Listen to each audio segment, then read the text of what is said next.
This is Amy Hall with Century 21. We're continuing our series about the home buying process and how that works. So our last one was about title work and abstracting.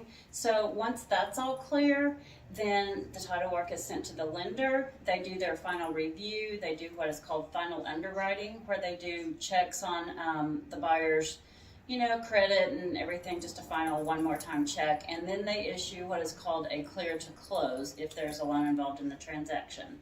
And that's a notification to everybody that the loan is ready and the money's going to be there, and we just need to set the closing date. So then the title company compiles all the figures into what's called a closing statement, and that's what tells the buyer and the seller what their charges are and what amount they need to bring to closing, or what amount they're getting from closing if they're the seller.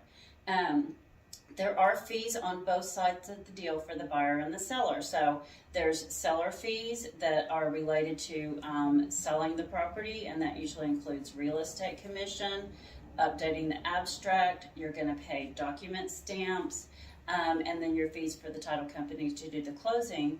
And then on the buyer side, most of your fees are going to be related to your loan. If there's a loan involved, you too are going to have fees at the title company for the closing, and you're going to have the title opinion from the attorney, and if you choose to purchase title insurance, that's going to be a fee. So they will put this all on a standard form, and a lot of realtors will send that out ahead of time so that you can review it, and definitely the lender will send it out ahead of time to the borrower so they can look at it, and then they schedule the date for the closing. So that's a little bit about how that process works. And then when a date is scheduled, everybody goes to the title company, and typically the buyer signs first, and then the seller signs. The title people go over everything so that everybody's clear on what's going on and how it works.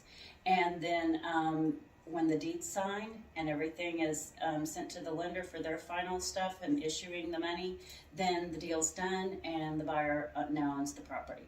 So that's how the buying process works. We would love to help you with that on either the buyer or the sell side.